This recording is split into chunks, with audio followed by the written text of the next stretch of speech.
નમસ્કાર મિત્રો, હું રવિભાઈ જોશી, ઇન્ટરનેશનલ એસ્ટ્રોલોજર અને વાસ્તુ એક્સપર્ટ આપનું હાર્દિક સ્વાગત કરું છું. મિત્રો, અથર્વવેદમાં જે જ્યોતિષશાસ્ત્રનો ઉલ્લેખ કરવામાં આવ્યો છે એ જ્યોતિષશાસ્ત્ર એક વિજ્ઞાન છે જેની અંદર આપણે 27 નક્ષત્રો અને 12 રાશિ વિશે માહિતી છે.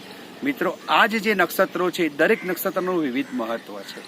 જેમ કે કોઈના જન્મ કુંડળીમાં મૂળ નક્ષત્ર કે જ્યેષ્ઠા નક્ષત્ર હોય તો એ વ્યક્તિ જે છે એ સ્ટ્રોંગ હોય છે, કેમ કે તેને અલગ અલગ પ્રકારના સ્ટ્રગલનો સામનો કરવો પડતો હોય છે.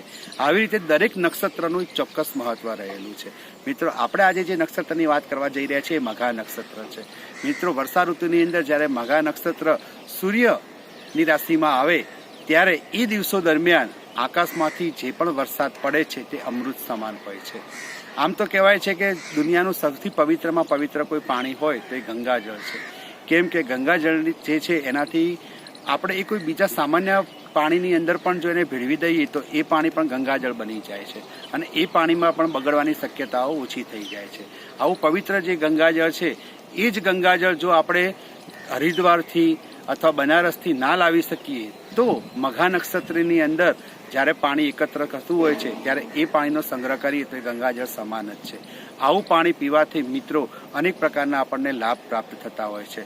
જો આંખમાં કોઈ પણ પ્રકારની સમસ્યા હોય, કોઈ વિકાર હોય તો રાત્રે આ મઘા નક્ષત્રનું એકઠું થયેલું પાણી જે છે એના 2 ટીપા આંખમાં નાખવાથી આંખનો વિકાર દૂર થાય છે. મિત્રો, અહીંયા ચોક્કસ એક વસ્તુ કહેવાની છે કે કોઈ પણ પ્રકારની બીમારી હોય તો સૌથી પહેલાં ડૉક્ટરની સલાહ અવશ્ય લેવી જોઈએ અને એની સાથે આ ધાર્મિક ઉપાયો પણ કરવા જોઈએ.